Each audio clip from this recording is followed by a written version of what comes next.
Welcome back to Dylan Through the Decades, our mini-series that explores the life and music of the one and only Bob Dylan.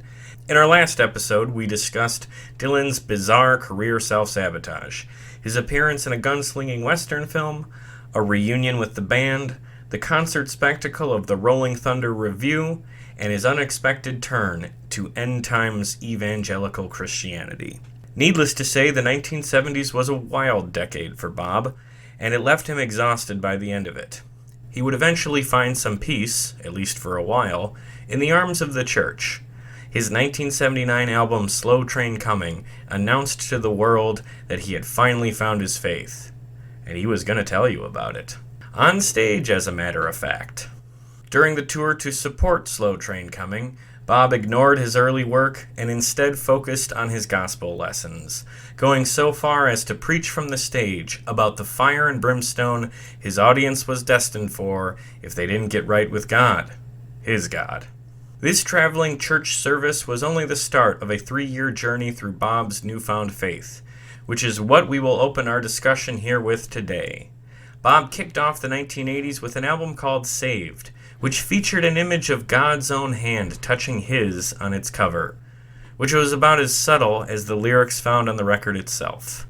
He followed that up just a year later with A Shot of Love, which was another dose of praise music, although now with a lighter touch. But that would fail to win back the fans he drove away with his turn to born-again Christianity. During the tour to support A Shot of Love, he skipped the tedious Bible lectures and returned to fan favorites to the setlist. But it wouldn't matter.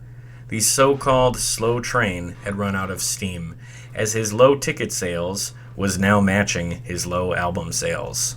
He took much of 1982 off for some much-needed career recalibration. He surfaced only once, alongside Joan Baez, to protest nuclear weapons and also to salute one of his favorite songwriters, although not someone you would probably expect. In 1983, Bob returned with Infidels, an album full of religious themes and imagery, only now the preaching and praise was replaced with reactionary political rants. Critics seemed to like it, but sales did not much improve. 1985 brought much of the pop music world together for a series of bombastic charity events, and Bob found himself at the center of 3 of the biggest. Bob got a solo verse in We Are the World. He headlined the American Live Aid concert, and his off-the-cuff remarks at that event actually led to the creation of Farm Aid, an annual benefit concert that still goes on today. Bob's inclusion in these events was no doubt a result of the work he did in the 1960s, but these high-profile appearances did very little in garnering attention for the work he was doing in the 1980s. Many of Bob's middle-aged contemporaries enjoyed big revivals in the late 80s, but Bob failed to capture or even warrant one with each of his next 3 albums. They sat unsold in record stores, and Bob had to lean heavily on Tom Petty and the Heartbreakers, as well as the Grateful Dead, to sell any amount of tickets for his live shows. Much like the one before, Bob appeared set to close out the decade on the sour note of a sad decline. But in 1988, he got by with a little help from his friends. Bob joined with some of his superstar buddies to form the Traveling Wilburys, which would serve as a defibrillator for his now flatlining career. 2 smash singles off a stellar album put Bob back on top of the charts and restored his faltering confidence. Since the Wilburys did not do concerts, Bob launched his so-called never-ending tour, which marked a new philosophy on live performances. He would now focus on playing more frequently for dedicated fans in mid-level venues. He then shook off the dust and got back into the recording studio, which resulted in an album that proved his creative fire was still burning. The 1980s would either be very good or very bad for most legacy acts, but Bob would actually get a little of both. So join us as we look at Bob in his 40s. Did he age gracefully, or did he have a midlife crisis? Let's find out. Now pour yourself a glass of Heaven's Door whiskey, as over the next hour and change, my friend Chris and I will chronicle his music and stories from that era. This is Dylan Through the Decades Part 3, Bob Dylan in the 1980s. So let's pick up where we left off. So in 1978-79, Bob converts to evangelical Christianity to the point where he is preaching from the stage during concerts. He's only doing songs that have religious messages in them, skipping all the hits that the fans want to hear. And he seems to have really bought into this lifestyle that nobody really saw coming for him. But in 79, he backed it up with a pretty good record. We both like Slow Train Comin'. Absolutely. One of the chapters in Chronicles, Bob's book, deals with Oh Mercy, which is his last album of the 80s. And how he sets up the chapter about Oh Mercy is that he says that in the late 80s he was in a personal low point, career low point. He was getting close to hitting rock bottom. And he was developing performance anxiety. He didn't know where his career was going. And he was apparently at the point where he was contemplating retirement. So in the last two episodes, we were very positive, very celebratory of a lot of the music here. I think we're going to talk about some stuff that doesn't quite measure up to par with what he put out in the 60s and 70s. In fact, I think a lot of Dylan fans would say he produced very little of value through the whole decade of the 1980s. And I don't know if you remember this, but the first time you were on the podcast, when we did the Heaven's Door sampling, you said, quote, "There was probably a 15-year period where Dylan put out absolute garbage." And I have to think you had the 80s in mind when you said that. Yes. Right. Now that we've listened to his discography in the 80s, do you still feel the same way? No, there's some diamonds in the rough. Like, there's definitely his whole Christian period I've come around, and we'll talk about those. I've come around to quite a bit. Oh Mercy's good. And even some of his worst albums, I found a song here or there that I didn't hate. Pleasantly surprised on a couple of moments. Okay, well, let's get started. Let's dive into the first one here. So the second album in his crazy Christian period is called Saved, released June of 1980. The lead-off single is the track Solid Rock, which, I'll tell you right off, I think that is great. Great song, yeah. and appropriately titled. It is very much a solid rock song. But it did not chart. I'm not going to say this every single time he released a single and did not chart. Suffice to say, through the 80s, none of his singles were hits. So I think the title track on Saved is like a very nicely done gospel track. Mm-hmm.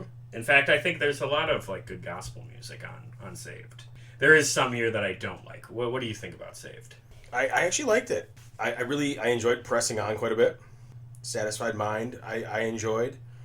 Dylan's always kind of been weird, I think, lyrically about women. And I think he goes like full retrograde on Covenant Woman. It's cringy.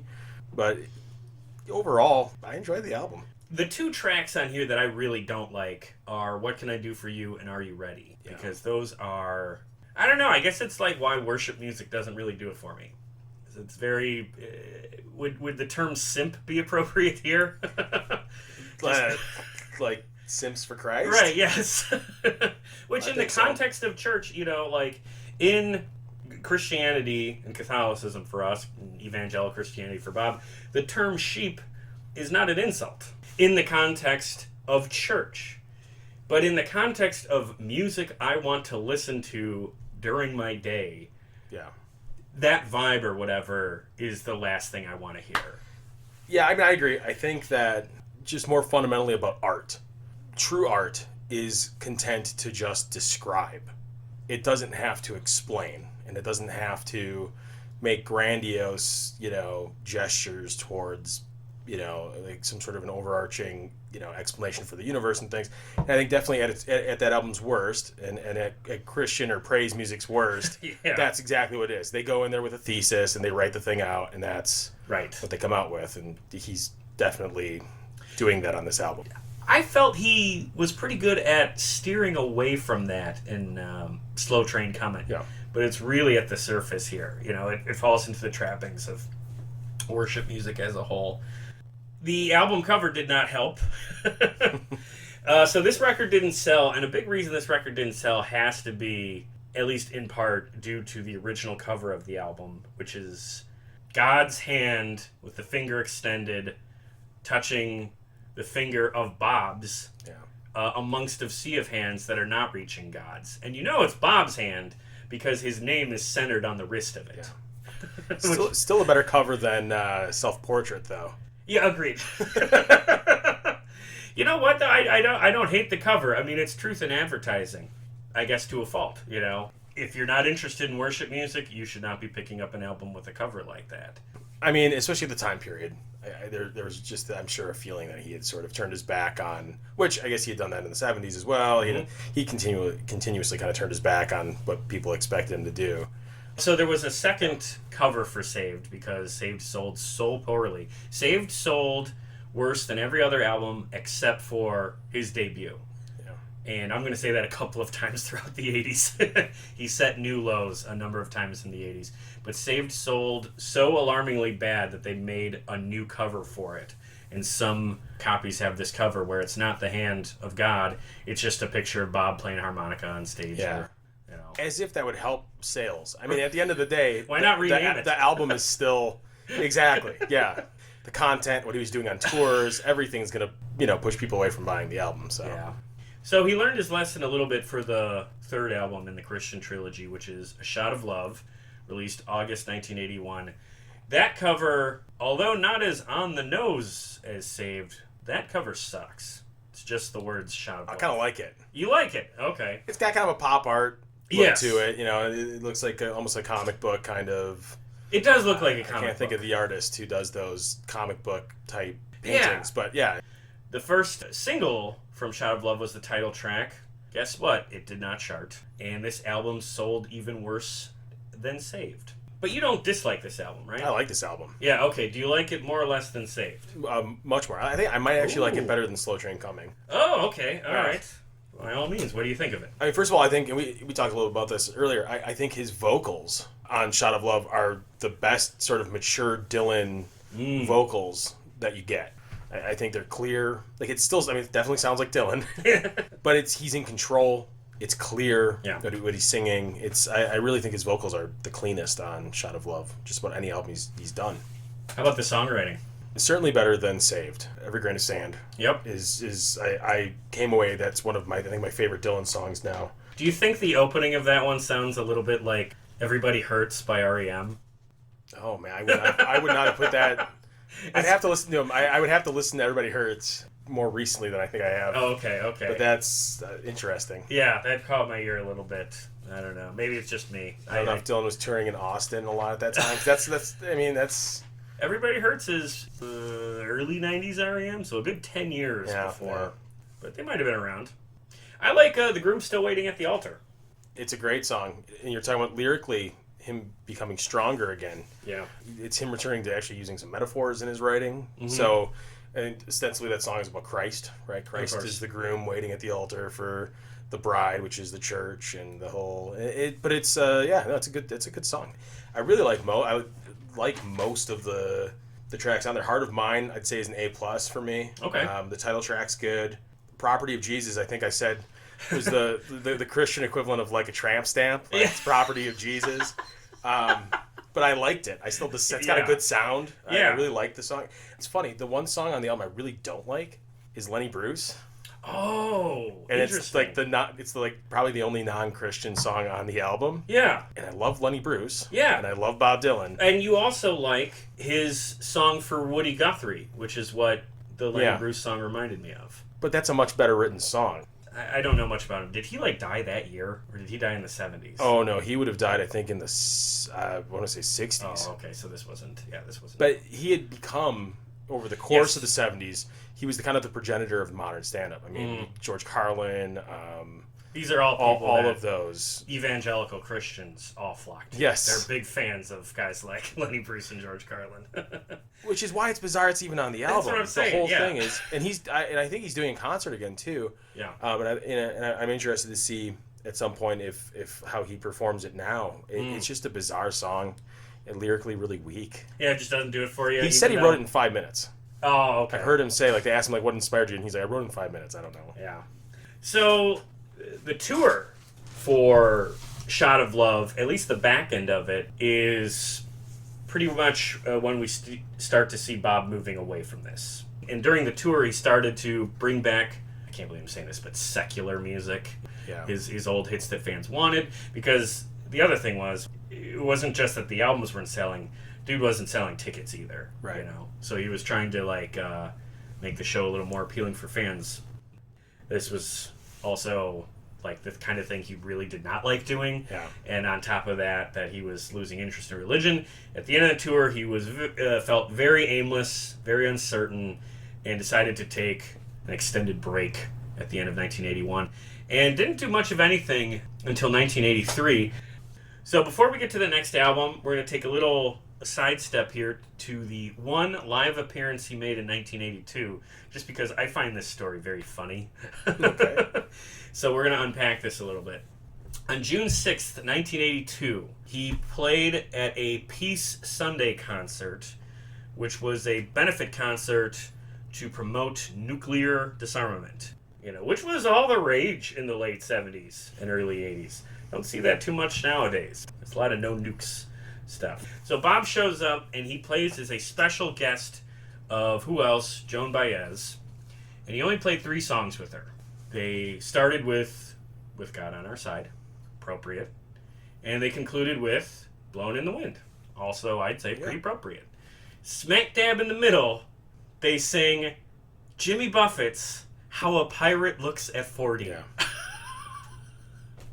When I first heard this story, I thought this was some sort of like real mean-spirited dig at the event itself. Like Bob was making fun of everything that was going on. I've done a little reading about it. I don't think that was the case. I think that was an incorrect reading about it. But it feels wildly inappropriate to play a song like that at a benefit concert. And I'm going to read you a quote from Joan Baez. She was interviewed by Rolling Stone magazine in April 1983, so about a year later, and she was asked about it. And she said, quote, "He always wants to do a song I've never heard before. This time he read it off his arm, and he couldn't see. I begged him to do something we knew, but he wanted to do this Jimmy Buffett tune, A Pirate Looks at 40. He scribbled it all over his wrist, and then forgot to take his jacket off. It's always interesting when Bob appears." I mean, the lyrics, when you really look at them and you read through them and you think about what Dylan's going through in that year, coming off the religion thing, losing that, I'm sure he had been drunk for over 2 weeks. Yes.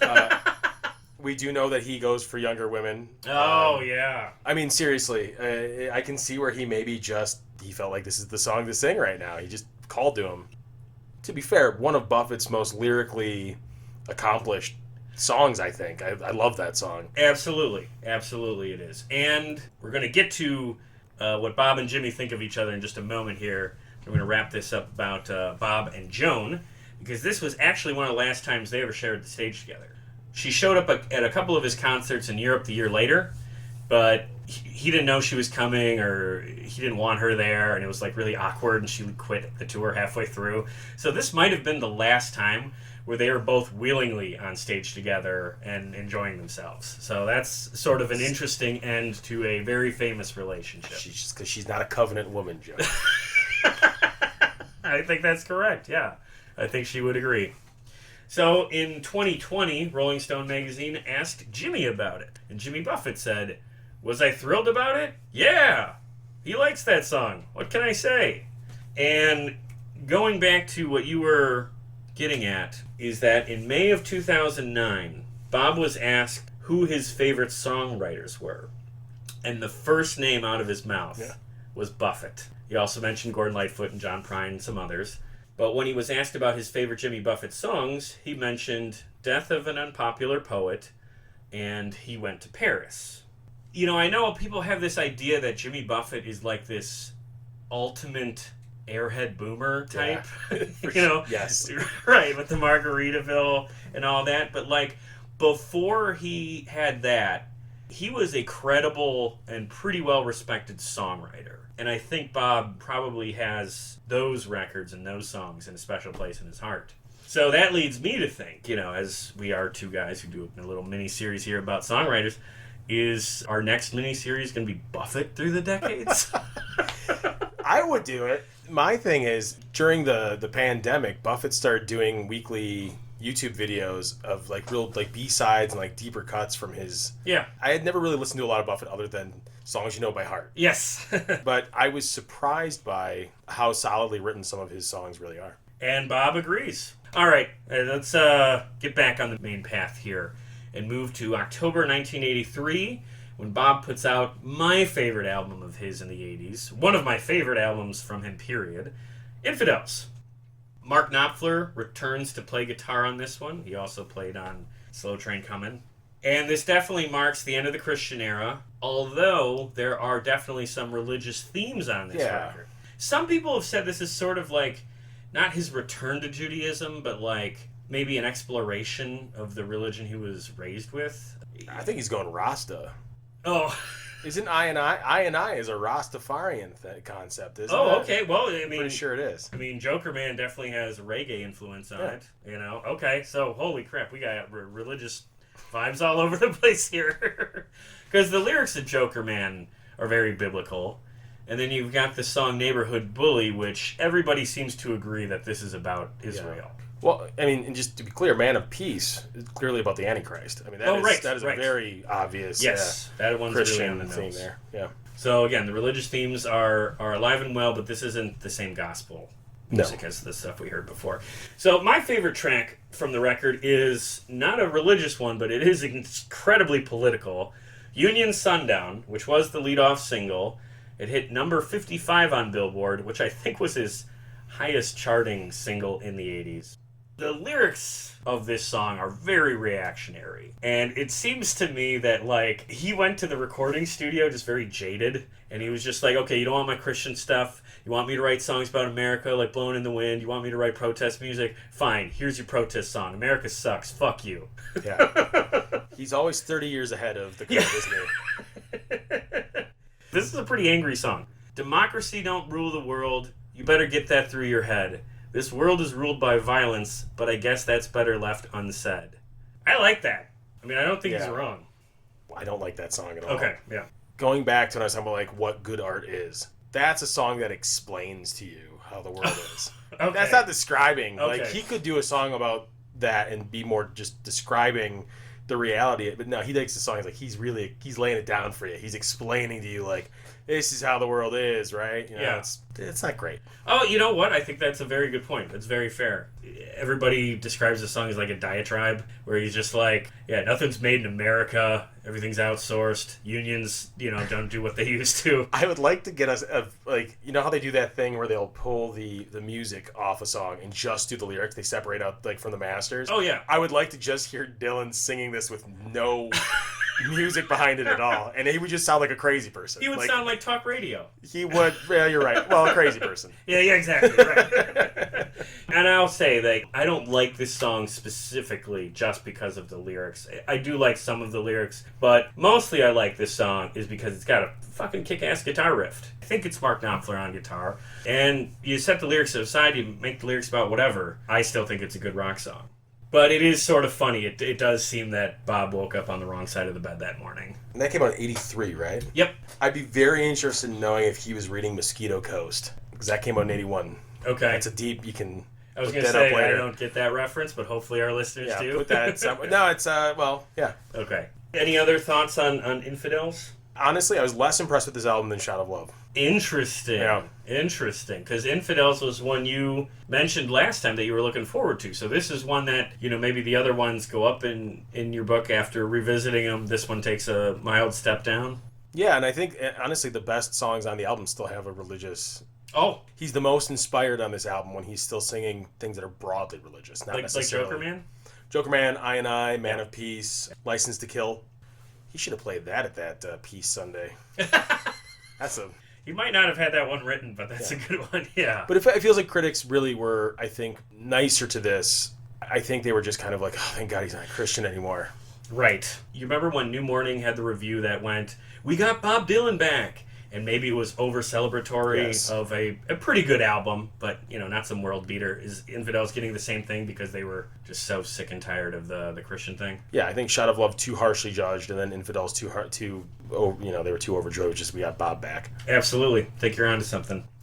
Okay, after that angry thesis he put out, he spent the next couple of years doing some charity work. But he wasn't the only one. Seems that like every superstar in the 80s had to do some grandiose charity work. The two big ones in America were We Are the World and Live Aid. And after that, Farm Aid. And Bob has a critical point in all three. Yeah. So let's take these one at a time. We Are the World. That's the first one. We Are the World's a big charity single. All the pop and rock stars get together. If you don't know this song, you've truly been living under a rock. You've definitely heard it. I'll play a quick clip of Bob's verse. So take a listen to this. Here's Bob Dylan on We Are the World. There's a choice we're making. We're saving our own life. It's true we make a better day, just you and me. Rehearsal footage of Bob exists of this, and he's with Quincy Jones and Lionel Richie, and he practices singing it a couple of different ways, and he seems to really put some care into how he sings it. He wants to get it right. He seems very insecure, and Quincy Jones is assuring him it's very good, and he seems relieved, but a lot of people will tell you his voice and his verse does not sound good at all. It definitely sticks out like a sore thumb, but I don't think it's bad. I mean, I think that's the only appeal of that song, is that you get to play Spot the Singer, by identifying their voice. And Bob's an easy one. But he's one of the only people that gets a standalone verse, where he's not really sharing the mic with somebody else. Obviously because of, his reputation, his legacy. It's Bob Dylan. Right, exactly. And I know I sent you the GIF of the camera that's isolated on him, and he just looks like very confused. He's not really singing along the rest of them. This is a pretty famous GIF. What do you think it was like for him in that studio, surrounded by all these celebrities who were actually having hits? And he's not like an extroverted guy to begin with. Yeah. What do you think that day was like for him? He rarely looks comfortable in public. That's true. But he's not even singing. Right. He just looks kind of like confused, mouthing the words maybe a little bit. It's funny. Yeah. Learning so much about him, it is very funny to me to see him in that video, because I can't imagine he enjoyed it at all. It's up there with the video I sent you of the Gordon Lightfoot awards ceremony in Canada, which I think that's the 80s. Yeah. You could put that up for... That's right. He's weird on that. I saw the footage of where he gets the Grammy Lifetime Achievement Award with Jack Nicholson. He's freaking weird and uncomfortable on stage there, too. I didn't see that. Why would Nicholson give him the Grammy? Well, Nicholson also introduced him at Live Aid, so I think there's a good chance they're friends. Either that or they're both just A-list celebrities. That could be it. That's all that is. That could be it. So just sort of a funny anecdote from the We Are the World recording sessions. So jazz pop singer Al Jarreau. I'm broadly familiar with Okay, Al Jarreau, yeah. He's I know how to pronounce his name. Other than that. Oh, better than me there. The yacht rock guys love him. Well, there's a funny anecdote where he at one point approaches Bob during the downtime and says, quote, "Bobby, in my own stupid way, I just want to tell you I love you." Bob stares at him just with a blank expression and then turns and walks away without a word. Leaving Jarreau sobbing. That is one of the best things so I read that in the outline that you sent me. It's one of the best anecdotes I've ever heard about anyone, or certainly Bob Dylan, though. Right. Because it's so on brand with knowing what we know about him and how he doesn't like the idea of being like a projection. Like, he doesn't like the idea that he's representing anything other than just his own expression of what he's doing. Yeah. So for somebody who he does not know, presumably, to come and be like, "I love you." Yeah. He was probably just like, "You're as bad as those fuckers who were storming my barn in Woodstock." Right. That's probably what he's thinking. So it's so on brand, and I love it. That's a great story. Yeah, I think so too. Because it is sort of like, hey, that's not appropriate to say, man. You don't know him. Nothing against Al Jarreau, but like you don't know the guy. Yeah. You don't love him. Yeah. And for what it's worth, Kim Carnes, who was also at that recording session, said she had a better experience. She said, quote, "He was easy to talk to." Now, I think we both know the difference there is that Kim Carnes was a good-looking woman in 1985, and Al Jarreau was not a good-looking woman in 1985. Is Carnes with a K? It is with a C. So, moving on to the next big charity event, that was Live Aid, held on July 1985. There were the dual concerts. in England and in Philly. Bob headlined the American concert in Philly at JFK Stadium. He was backed up by Keith Richards and Ronnie Wood, both of whom only did it to upstage Mick Jagger, who decided to perform with Tina Turner instead of the Rolling Stones as a group. And I think it blew up in their face because Ronnie and Keith looked like shit and also played like shit. Whereas Mick had a pretty good night from what I remember. Yeah, and Tina Turner's amazing. Oh, absolutely, yeah. Earlier in the day, Patti LaBelle had very good reviews for her set, which included a cover of Bob's Forever Young. What's interesting about Bob's appearance at Live 8 is that it was originally supposed to be him singing Blowin' in the Wind with Peter, Paul, and Mary. And apparently, because that was the whole thing about Live 8, reunions. Led Zeppelin got back together, and a couple of big-name bands got back together for this. So this idea was going to bring Peter, Paul, and Mary, and Bob, sort of the big 60s acts together to close out the show. Very last minute, Bob backed out. And apparently that cut Mary deep. So there's that. I mean, Peter, Paul, and Mary's definitely, they're a genre band. And Dylan's not about that. Yeah, no, I don't think so. And Bob didn't seem to be all about Live Aid itself either.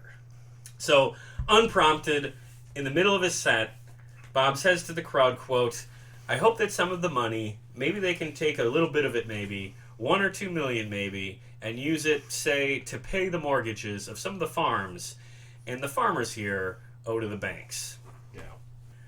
That did not go over well with Bob Geldof, who organized the whole thing. In his book, he said, quote, "He displayed a complete lack of understanding of the issues raised by Live Aid.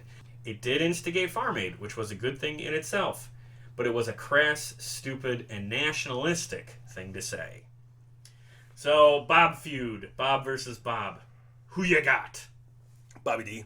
Yeah! He's not wrong. And that's why Farm Aid now exists. Right. And also, I mean, $2 million is nothing to, in 1984 dollars? 1985, yeah. 1985 dollars is nothing to just... Nothing to cast aside? I don't think so. I mean, when you think about mortgages that were probably, $10,000 for the entire farm. Okay. And, they're barely able to stay afloat. I mean, that could have done a lot of good. He's not wrong. Sure. Yeah, I think that would be my question about his suggestion is, how far would that go? Do the math. I don't know. I don't know. You could probably save a couple thousand people's farms. Right. And, at the end of the day, you can say nationalistic. I mean, maybe. Dylan, coming from where he came from, in rural Minnesota, I think is more in touch probably than most of these performers. Maybe not all. I mean, certainly I'm sure there's some that are... I think that's a great point. Yeah, I think that's what he's speaking from his roots there.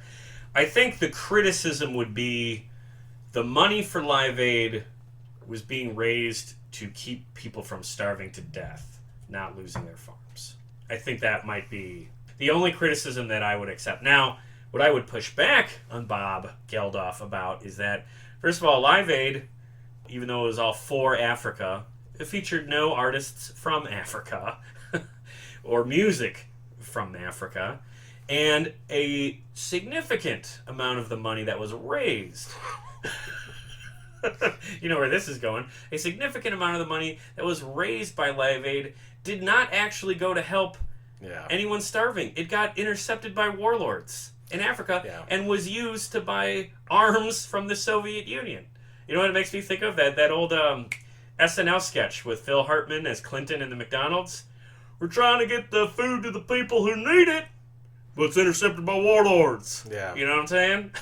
Do you favor the decision to send military forces to Somalia? That's a good question. Yes, I do. And let me tell you why. See, right now, we're sending food to Somalia, but it's not getting to the people who need it because it's being intercepted by warlords. And it's not just us. It's other countries, too. Like your McNugget is released from Great Britain to Somalia, intercepted by warlords. He's literally talking about the Live Aid money. Yeah. I was thinking more, just probably reminded Bob of his years as an evangelical Christian. Oh, raising money for a good cause. None of it really makes its way Right. down the line. yeah. It's a very interesting little controversy to come out of that. And then the third big charity, Farm Aid, which Willie Nelson founded as a direct response from Bob's comments. And Farm Aid still goes on today. So that's an incredible legacy. Bob showed up at Farm Aid's 1 and 2. I give him credit, at least he put his money where his mouth is. And so there you have it. All three of some of the biggest charity events of the 80s, Bob is front and center at each one. And sort of middling results. All right. So also, among all this charity he was doing in 1985, he put out an album in June of that year called Empire Burlesque. I know a lot of people don't care about this, but I have to mention that this was about the time he also started wearing that damn earring that shows up in all the concert footage and videos of him in the 80s. It's insane. And is it made of marble? They reference a marble earring in the Wilburys later on. Oh, I bet it is. Wear a marble earring. Yeah. Anyways. I hope they were making fun of him. So the leadoff single for Empire Burlesque is Tight Connection to My Heart. Has Anybody Seen My Love? That's way too long of a title. It didn't really chart. I kind of like it because I've listened to it a couple of times, but it's also very, I think, commercial. At least it was attempting to be very commercial and accessible. It's, I guess, middle-age rock, which a lot of people will tell you is the lamest music ever made. Honestly, I don't mind middle-aged rock. I just don't like it from Bob Dylan. This is horrible. This is, I think, the worst album he made in the 80s. And I know other people we'll talk about the other ones that get that title. Okay. I think this is the worst thing he produced. This is the low point? I think so. Yeah. It's just so hollow. Did you watch any of the music videos for it? Yeah. For what's the song that you like? Oh, the one I like quite a bit. Okay, what's the song from one? The album is called When the Night Comes Falling from the Sky. Now, that was originally recorded with some of the guys from the E Street Band. Yeah. I don't know how much of them ended up actually being on the track they put on the album, but I like that song specifically because it doesn't sound like a Dylan song at all. It sounds like Miami Vice. There's drum machines. This sounds totally contemporary, and that side of me that loves 80s pop music and shit like that, I was just like, what is this doing here? I was pleasantly surprised, but I will say that's probably the exact reason so many Dylan fans hate this album. To me, that's the only song on the album that has any redeeming qualities. Okay. And it would be a B-side on somebody else's Oh. like middle age. Like if Harrison put out that would be like one that made its way to the very back of the album. Yeah. It's just not great. I don't hate it like I do the rest of Empire Burlesque. Yeah, this is a pretty empty album. It was really only those two that kind of popped out at me at all. The rest of it, very skippable in my opinion. All right, and then the last thing I'll mention here, although it's not very important, but just sort of fun little piece of trivia. Sarah Dillon was not the only person Bob was ever married to. He got married in 1986 to a woman named Carolyn Dennis and had some kids with her, and that was largely unknown for a very long time. And it's kind of funny to me just because that means Bob is one of those secret family guys. But he didn't have another family simultaneously. Right. He's not like an airline pilot from like the who's got the... Sarah was aware of the, of that relationship, yes. Which is very funny. All right, okay. Let's move to our next of the, what are we going to call this? The garbage trilogy? Knocked Out Loaded, released in July 1986. I've read a lot of like Bob Dylan albums ranked articles, and a lot of people say, Self-Portrait, or The Christian Stuff, or Under a Red Sky. But, like, there's been some revision, and there's been some reassessment of records like those, so those sort of spectacular failures. The one that seems to always land is just pretty much irredeemable is Knocked Out Loaded. The only thing that's considered worthwhile on it at all is the song Brownsville Girl, which is over 11 minutes long. It's co-written by Sam Shepard. This album did nothing for me. I didn't like it much at all. He covers a Chris Christopherson song called They Killed Him. I like that song. I like the original version of that song. I do not like Bob's cover at all. He puts a children's choir on it. I don't know what else to say. It's absolute trash. The entire album or just that song? Well, that song in particular, but I listened to this album the one time, and I just felt like, okay, well, I don't need to listen to that again. So I liked it better than Empire Burlesque. Fair enough. I thought You Wanna Ramble is a solid song. Okay, yeah, the opener, yep. Yep. Brownsville Girl, not terrible. Okay. But I think I'm a huge fan of Sam Shepard. Okay. The player, he did all kinds of stuff. Yeah. Big fan of Dylan, obviously. They are certainly not greater than the sum of their parts. There's a subtraction there instead of an addition. Yeah. Maybe someday. I didn't think it was terrible. I agree with you. They killed him. Should not have been made. No. It's horrible. They should have killed that song. And then I verified this while listening. Precious Memories is the name of the place that cremated my dog. Oh. Which is, Oh, God. it feels like with a song, Yeah. Isn't that like, because they got the little figurines are Oh, precious? Like, right. That's a horrible song and a horrible song title. Yeah. Not precious, they're precious moments. Precious it's like, moments, whatever. I don't right. know. It's whatever. That's funny. I get what you're saying. It's terrible. Yeah. Did the song Got My Mind Made Up jump out at you at all? No, I don't think But, so. Was that... The only interesting thing about that, it was the lyrics on that are from Tom Petty. It was part of a trade. Petty gave him that song, and Bob sent him the lyrics for Petty's fairly big hit, Jammin' Me. Oh. One of my favorite Tom Petty That's songs. a good song. I didn't realize that Dylan had anything to do with that. Yeah, the one that mentions Joe Piscopo. What the hell did he rhyme with that? Yeah, it was like, take back Vanessa Redgrave, take back Joe Piscopo, take back Eddie Murphy, give them all someplace to go. Yeah, okay. Yeah. It's not. Petty said that Eddie Murphy got in his face about that song. Well. And Petty was like, hey man, Bob wrote it, don't get mad at me. I think around that time period, Eddie Murphy was having some problems. Yes, I think so. He probably got in a lot of people's faces around then. Around this time, Petty and Bob were becoming friends. That's why it's worth bringing this up. And they actually started touring together. The Heartbreakers served as Bob's backing band in 86, 87. And in Bob's book, Chronicles, he says, quote, Tom was at the top of his game, and I was at the bottom of mine. This is the point in his career where he said he was starting to develop a level of performance anxiety. He was depressed by how, he was having trouble selling tickets on his own. He had to rely on the Heartbreakers, and then he'd be with the Heartbreakers, and those guys would want to play his old songs. Right. And he would be like, that's a little out of my comfort zone.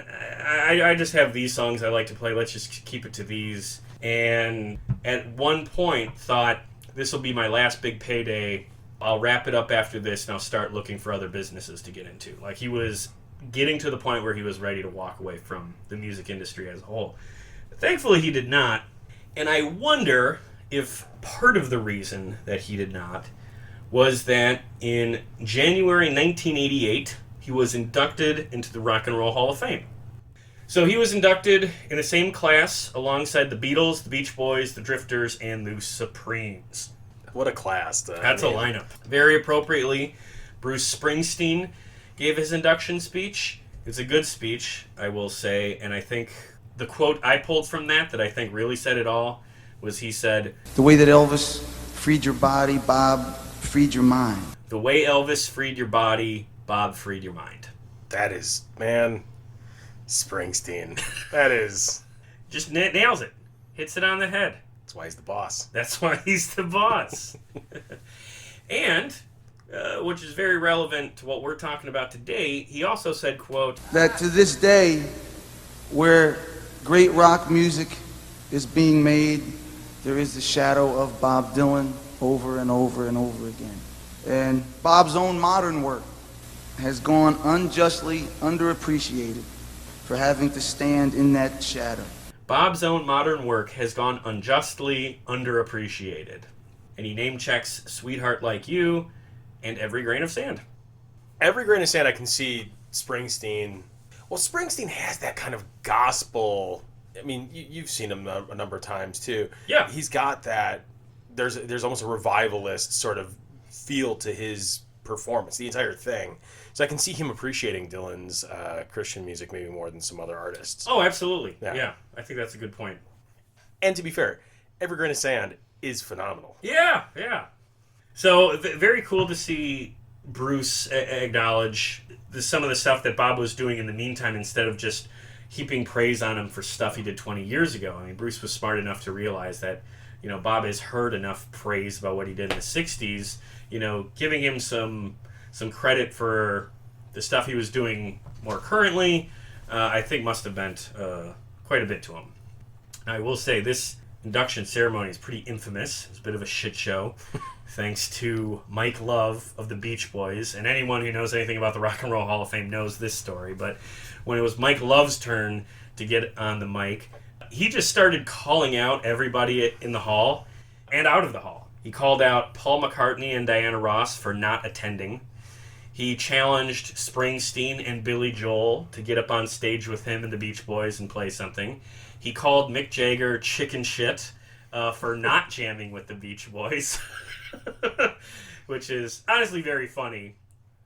And after that tirade, when Bob finally got up to give his remarks, at one point he says, And I want to thank Mike Love for not mentioning me.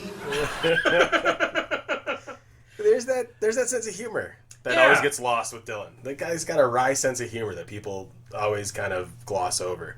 It's funny. Yeah, right alongside all the appropriate people that he would thank. He just had to throw that little dig in at the end. It's great. Elton John made a very similar joke that night as well. But one interesting thing about Love's comments is that Mike seemed to imply that other groups of his era weren't, tough enough or popular enough to do as many dates a year as the Beach Boys did. He bragged about how many dates that the Beach Boys did. So another part of Bob's quote is that he says, I play a lot of dates every year too, and peace, love, and harmony is greatly important indeed, but so is forgiveness, and we got to have that too. Which I think was in his own way of saying, like, look, man, I play a lot too. Don't get on other people for not doing it how you do it. No. And I also think, look, Mike Love's always butt sore because let's be clear, Brian Wilson is the Beach Boys. Yes. Mike Love is one of rock and roll's great villains. Yeah. So there's always going to be that. He's always trying to prove something. Yeah. Definitely one of the most interesting nights the Rock and Roll Hall of Fame's ever had. So one thing I got to mention quickly here before we move on to the last couple records is Bob made a movie in 1987. Or at least it was released in the UK in 1987. It's called Hearts of Fire. Bob plays a cynical, burnt-out rock star. So I think you can guess why he took the part. But here's the thing. We got a lot to talk about yet, and neither of us have watched that movie yet. So we're going to table that for our part 4, Bob Dylan in the 1990s, because this movie had a very short theatrical run in the UK in 1987. It wasn't until 1990 that it was released straight to video in the United States. So we'll address this movie based on its video release. I just have to say, Dylan started making some good albums in the 90s, but I am looking more forward to watching this movie than listening to any of those albums. I think you're correct. I think we're going to have a movie night here and watch it together. Now, one of today's most acclaimed young actors, Rupert Everett. One of tomorrow's hottest singers, Fiona. And in the role that takes you beyond the legend, Bob Dylan. Hearts of Fire. All right, stay tuned for that in part 4, Bob Dylan in the 1990s. Okay, let's get back to Dylan's studio releases. This is the third of what I'm calling the garbage trilogy. Down in the Groove was released in May 1988. In 2007, Rolling Stone magazine called this Bob Dylan's worst album. And 10 years later, they wrote an article that noted that this was around when his, quote, career hit rock bottom. So Rolling Stone, Bob's biggest bootlicker, points to this album as being something even they will criticize. I don't know if I would vote it as the absolute worst. I think I enjoyed a few things here more than Knocked Out Loaded, but it's down there. Most of the songs were from previous recording sessions, so you have sort of a, this is just off the cutting room floor kind of vibe.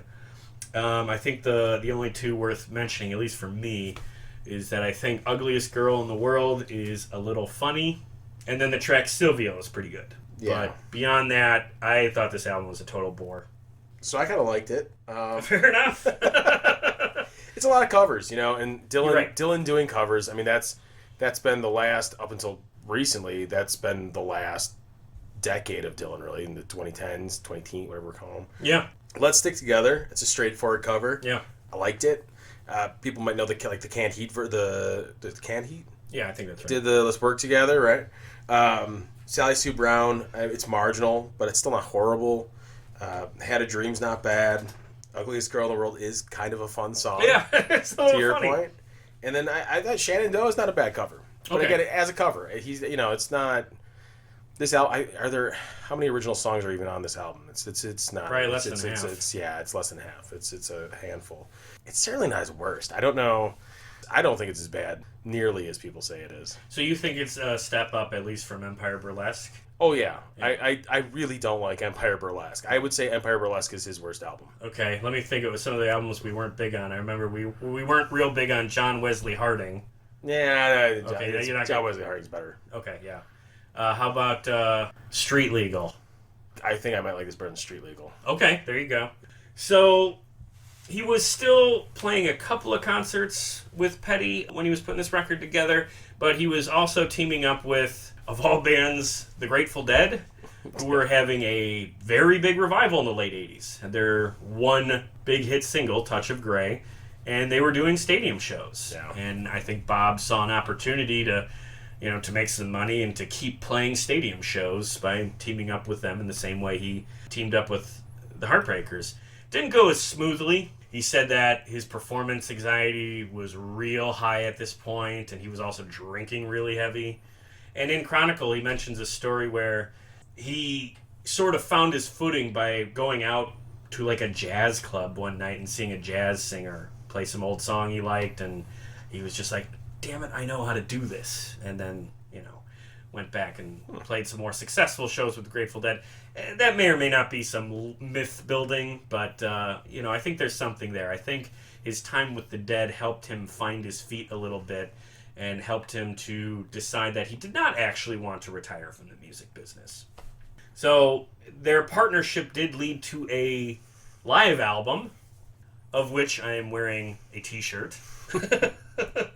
Dylan and the Dead gets my vote for my favorite cover of a Bob Dylan album. Yeah, I think maybe. I might agree with that. Great album artwork. Anytime you put a train on the cover, I think that's a thumbs up from me at least. But anyway. Better be careful. The guy riding that train is high on cocaine. All right. Very good. Yeah, well. Very good. But the album itself was pretty shitty. Probably the least essential part of Bob's discography. Yeah. Dylan and the Dead. I guess Bob asked to join the Grateful Dead full time. And Jerry Garcia was stunned and said, well, I guess we have to vote on it. And he took the proposition back to the rest of the band. They voted no. Yeah. I mean, that speaks volumes. Now, is that real? Is that apocryphal? Where is that from? I mean, it's just interesting to hear. I mean, it's from one of the Dylan biographies, and it has quotes from Jerry. God.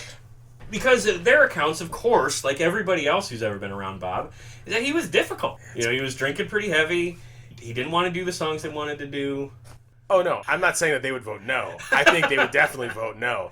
Just that he asked it all. That's interesting to me. Maybe he kind of thought, I'll get back some of, the magic I had with the band. That's kind of similar musical chops. I mean, but they'd be a backing... But the problem is they'd be a backing band. Right. And I think that's where he's not getting, maybe. Right. Because he's probably really loaded. I mean, I think he was really drinking a lot at this time. He was drinking pretty heavy. The band analogy is a good one. Thankfully, he did not join the Grateful Dead, because that left him available to join a different group. The Traveling Wilburys was made up of George Harrison, Tom Petty, Jeff Lynne, Roy Orbison, and Bob. The story goes, Harrison needed a song to be a B-side for a single he was putting out, and he got these guys together. They recorded Handle with Care, took it to Warner Brothers, and Warner Brothers was like, yeah, that's not a B-side. That's all. That's not just even just a single. That's an album. You all need to get back there and produce a proper album, of which they did, thankfully. Handle with Care is one of the best songs of the 80s. Of all time. It's probably my top 20 list. I love that song. Yeah. Killer song. And the album it comes from is also very good. The big hits from the album are Handle with Care and End of the Line. Bob does not sing lead on either of those, but he seems to sing lead on almost every other song. He sings lead on Dirty World, Congratulations, Margarita, Tweeter and the Monkey Man, and a song called Like a Ship on the reissue. That's like half the record. Yeah. How do you like the Traveling Wilburys album stacked up, say, to every album we've talked about today so far? So it's the best thing he did in the 80s. By far. Far and away. There's nothing even close. Yeah. Every single song on this album, I love. In particular, for me, is Tweeter and the Monkey Man. It's a great one. That's a fun song. I gotta say, it was a unique feeling to listen to Empire Burlesque, Knocked Out Loaded, Down in the Grove, and then this one. As I'm listening to these other three albums, I'm like, well, maybe I'll find a diamond in the rough. Maybe this one's okay. This one sounds like stuff I kind of like. This is a little familiar. This is a cover I recognize. I'm just reaching for these, like, okay, passable moments. And then you get to Traveling Wilburys Volume 1, and it's just like, holy shit, albums are allowed to be this good? Maybe it's like no one was telling Dylan no, really, in the 80s, and he wasn't collaborating. Maybe that's why he wanted to join the Dead, because he wasn't collaborating with anybody who were, like, peers. Yeah. And then all of a sudden he hits the Wilburys, and it's like, first of all, the best Beatle. Yeah. Roy frickin' Orbison, right? Orbison. Jeff Lynne, legend, and then Tom Petty. So he's among peers. Well, and it's also like, when you're with people that you also respect. Yes. Brings out your best, Yep. And I think they all brought each other's best out. That's a really solid album. And Bob's songs here are very strong. Maybe he's just having fun again. That's a good point, too. That's a big part of just... He could have been in a good mood. Yeah, exactly. Yeah. Well, it wasn't just, the good quality of stuff here. It was also, unlike all his previous records, this was very successful. So he does get a genuine pop smash right at the end of the 80s. He's in the music videos, and he looks cool in them. This isn't embarrassing like maybe Live Aid was, or, We Are the World, where it's just like, oof, a little cringy. Yeah. No, this is a very cool project all the way through, and I think of it as a desperately needed jumpstart to his career, which I think, as we've covered, was on life support at this point. Couldn't sell tickets without the Heartbreakers or the Grateful Dead, couldn't sell records, period, and was getting the high-profile celebrity charity gigs based on work he did 20 years before. So here he is with a genuine creative hit and also a commercial hit. All right, let's get to the last big project of the 80s. This was released in September 1989, and my question to you is, do you think he got the title for his last album of the 80s, Oh Mercy, because he had been hanging around Roy Orbison? Yeah. Yeah, my thought too. Yeah, absolutely. Yeah. Yeah, that's like some strong Uncle Jesse vibes with that shit. So, Oh Mercy is probably what a lot of Bob Dylan fans also cried out when they heard it, in the sense that if they had been buying Bob records all through the 80s, they were like, oh, Mercy. It's actually good. Oh Mercy is largely considered to be a comeback of sorts. It seems to be the one that rights the ship of the 80s. Yeah. It was critically acclaimed. And if you like Oh Mercy, this is one of the records he dives very deeply into and chronicles. And he tells you each excruciating step. So fans of this record should definitely get Bob's book. He says, of all people, it was Bono who convinced him to record this album. And Bono set him up with producer Daniel Lanois. And in Chronicles, Bob says that Oh Mercy, quote, would get good reviews, but reviews don't sell records. And yes, unfortunately, like his previous records in this decade, Oh Mercy did not really sell. It sold better than his last couple, right, but it wasn't a real big hit. I have a quote from producer Daniel Lanois I want your reaction to this. He said that this is a record you listen to at night because it was, quote, designed at night. Quote, Bob had a rule. We only recorded at night. I think he's right about that. The body is ready to accommodate a certain tempo at nighttime. I think it's something to do with the pushing and pulling of the moon. At nighttime, we're ready to be more mysterious and dark. Oh Mercy is about that. Oh Mercy was two guys on a back porch. That kind of vibe. As you and I have been two guys on a back porch at night many times in the past. Yeah. What do you think? Is this a record that would have felt appropriate to be playing quietly as we sat outside with beers shooting the breeze? Yeah, I can see that. Yeah. Yeah, even my initial thought would be that maybe like Political World wouldn't necessarily fall into that. Okay. Even thinking about that song, there's such a sense of like dismay in that. That's like I think it's just like a guy, which I will say, Political World almost, I think, kind of like the better. We were talking about what a better version of Union Sundown would sound like. Oh. Political World's, I think that's where it's real art, whereas good. Union Sundown is not. Fair enough. I see what that makes sense to me, lyrically speaking. Yeah, lyrically, absolutely. The standout tracks from this record to me are Most of the Time and What Was It You Wanted. What were the ones that stood out to you? Except for Disease of Conceit, I like every song on this album. Okay. In terms of standouts for me, Everything Is Broken, certainly. Political World's good. Man in the Long Black Coat, I liked a lot. And It's a Johnny Cash kind of vibe. Yep, and then what was it you wanted? I would agree with you on that one as well. It's a great song. Everything Is Broken has that's a real good Bob Dylan title. It's a sort of title that, like, I actually don't want anyone to write a song but Bob Dylan. Yeah. Because if a lesser artist writes a song called Everything Is Broken, that's going to sound real complainy. Whereas Bob, I think, has the authority to make a statement like that. It reminds me a lot of a decade later. Things Have Changed. It's got a very similar vibe to Things Have Changed, which is another song I love by him. Absolutely. Okay, now here's a hot take about this record. This is the only downside of the record for me. This record is the one that I noticed the coarse end of his vocals has arrived. All through 60s, 70s, and most of the 80s, I enjoyed his vocals. Yeah. And I had sort of forgotten about like why I had been apprehensive to really dive into his discography, because I was enjoying his singing through so much of this. And I'm not saying I don't enjoy the singing on Oh Mercy, but I went back and listened to a few tracks off of Down in the Groove just to make sure. Yeah. But there is a distinct difference between his vocals just a year before on Down in the Groove and the coarse, harder edge singing style he was doing on Oh Mercy. Now, I think that really works in a positive way for a song like Most of the Time. But I will say I'm sort of worried about how I'm going to like the rest of his music from here on out. I thought you would have said it certainly works for Everything Is Broken, because like my voice, I have three distinct theories about what's happening with his voice. Okay. One, just the drinking and the smoking. Absolutely. Smokes like a chimney, drinks heavily. The other one is his teeth. We talked about. Hey, look. I know that you always laugh when I say this, but like he's getting to a certain age, and people say he does not brush his damn teeth. Yeah. So maybe that's a problem. I don't know. And the third is, and this is the one that like most recently occurred to me, is he's always been in the boxing. He's big into like amateur boxing. Of course, Hurricane Carter. Yeah. Did he start doing like?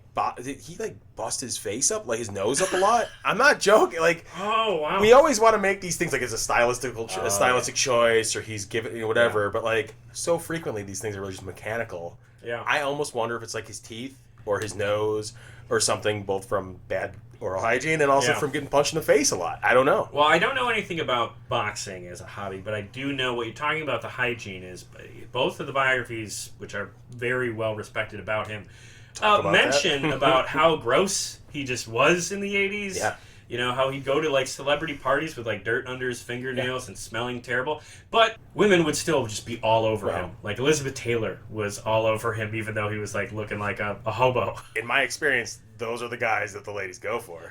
the real crusty dudes. Yeah. When Jack Hughes from Wang Chung was on and we were talking about Bob, he said he had listened recently to Dylan's Rolling Thunder Review live album, and he said that he didn't really like it because as a vocalist, he thought Bob was howling and shouting all of his lyrics and singing very hard and doing, he said, basically all of the things that as a singer you're taught not to do. And he just happened to mention that he thinks that Bob's voice sound how it does because he blew it out at some point. Blew it out, yeah. So, maybe not the most positive note to end on, but I don't think it damages the record. I think it's still a strong record. I enjoyed it. I just noticed it, and we'll see how we go into the 90s. It's a little overproduced. If there's one critique of it, it's a little overproduced. It's a little overproduced. Well, producer did come from Bono, so you can blame Bono for that. Bono, whose favorite album, Shot of Love. Oh, is that right? It's his favorite. That's the one that he, yeah. Oh, very cool. Okay. Wow. So you got Springsteen with you and Bono. Okay. You know your stuff. There you go. So the last little thing I want to cover briefly before we get to our favorites is some of the standout cover versions of Bob's songs, because although Bob wasn't on the charts really at all in the 80s, a couple of his songs were. And most of them were all in 1988. Rod Stewart released his song Forever Young. Did you know that that's not actually a cover? No, I didn't know that. Yeah. So the lyrics are almost identical, but I guess he wrote it separately, and then he looked at the two songs and he called up Bob and he said, hey, listen, I've basically rewritten Forever Young. I want to release it. How do we go from here? And they share ownership of the song. So it's effectively a cover, but it's not word for word. So I found that to be interesting because I didn't know that either. I just sort of assumed. I think I was distracted by the Baby White Tigers in the music video. I just didn't. It's like, is this a Dylan song?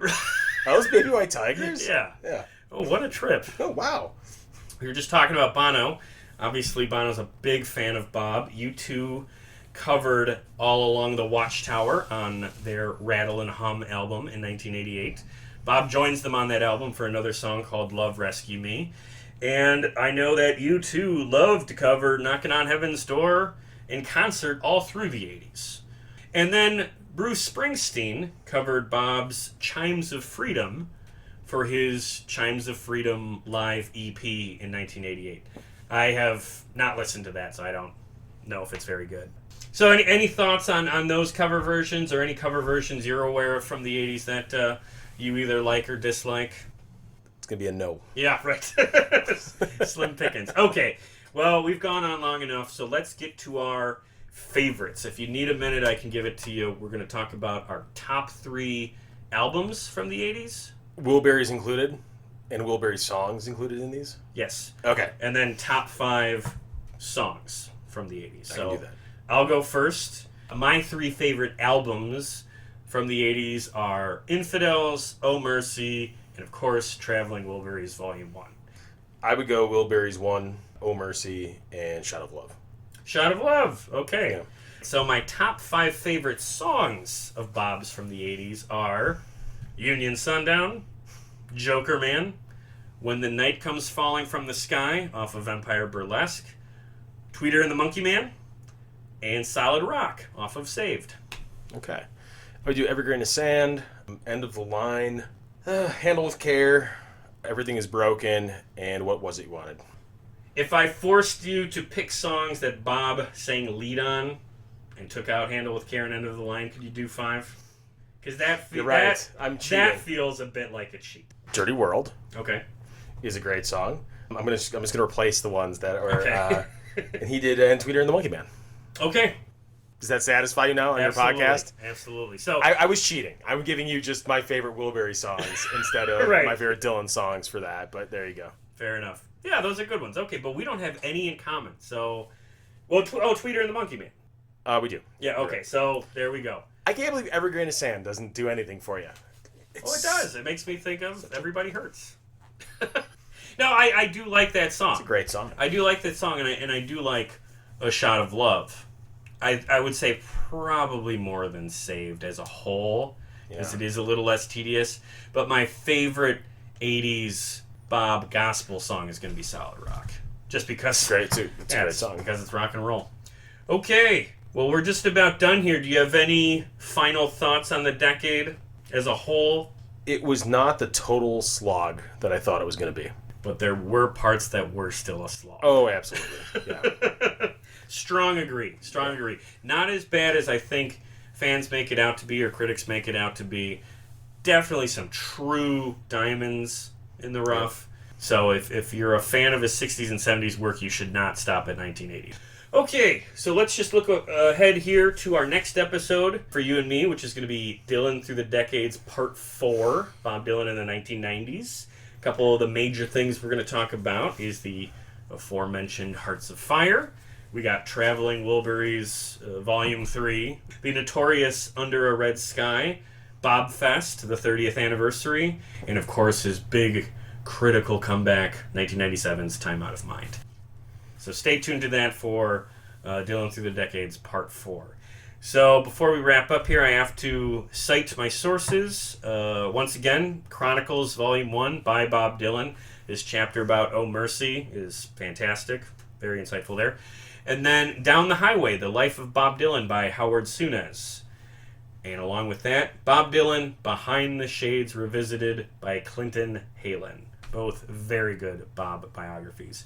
I'm going to recommend 2 brand new projects that tie directly into what we've been talking about today.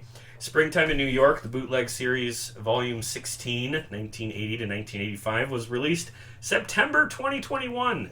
I've listened to it a little bit. There's a couple of tracks there I like. An alternative mix of Joker Man. Some interesting stuff there. So if you're liking the stuff that we've been talking about today, I would check that out. And then this is brand new. A Bob Dylan and Grateful Dead concert from July 19th, 1987 is now available on YouTube Music as Honky Tonk Lagoon. Some of the songs from that concert have also been shared on Dylan's official YouTube channel. So I don't know if there's like a physical CD release of that, but somebody found a clean recording of a Grateful Dead show with Dylan. I'm guessing that's a better listen than 1989's Dylan and the Dead. You and I are going to be at Dylan's Rough and Rowdy Ways tour kickoff at the Riverside Theater in Milwaukee in just a week, and we'll record our reaction in the car afterwards, so make sure you subscribe to our YouTube channel for that.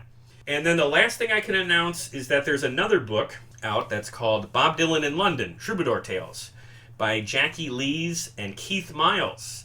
And I can say that Keith Miles is going to be joining me here on the show for an interview about Bob. Very that nice. book is about Bob's history with the city of London. He's got a new book about Bob's history with the city of New York coming out late November. So he's going to come on the show and talk about both of those projects. So a lot of Dylan content coming up. Dylan Broadway show right now, too. Oh, is that right? Yeah, Girl from the North Country. It's all Dylan. Oh, okay. Yeah. Is that It's out? got terrible reviews, but it's Well, but it's all right. relevant. I mean, I thought I'd bring it up. Yeah, absolutely. Yes. Very good. Okay. On that note, I'm going to play us out with Tweeter and the Monkey Man. Chris, thank you again for coming on. This was an absolute blast. Thank you, Joe. All right. Take it away. Hey, thanks for listening. If you enjoyed this episode, please remember the big 4 things you can do to support this show that don't cost a dime. Number 1, listen to the show. If you're hearing this, that means you did that one already. Thank you. Your time is valuable, and there is an infinite amount of content out there, so you choosing to spend some time listening to this show means a great deal to me. Number 2, if you like what we did here, please recommend the show to family, friends, or anyone you know looking for a podcast, particularly about music.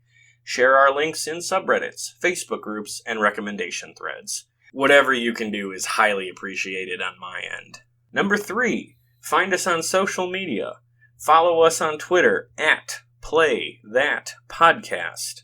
Like us on Facebook at facebook.com/PlayThatPodcast. And subscribe to our YouTube channel at youtube.com/playthatrocknroll. Lots of great supplemental material, like photos and vlogs, on all 3 platforms, as Play That Rock and Roll is very much meant to be a content hub as well as a podcast. And finally, the big ask. Number 4, please give us a 5-star rating and a positive review on Apple Podcasts, or wherever you get your podcasts. I know this part is a hassle, but it really does help the show a great deal, because it gives me something I can point to when pitching the show to potential guests. The more social media followers and positive ratings the show has, the better chances I have for booking high-profile guests for interviews. So if you take a moment to give us even just a 5-star rating, you are actively giving us a tool to do bigger and better things here on this show. But whatever the case, I appreciate any and all efforts you take to support us here at Play That Rock and Roll. Be sure to join us next time for more great stories and music from the world of classic rock.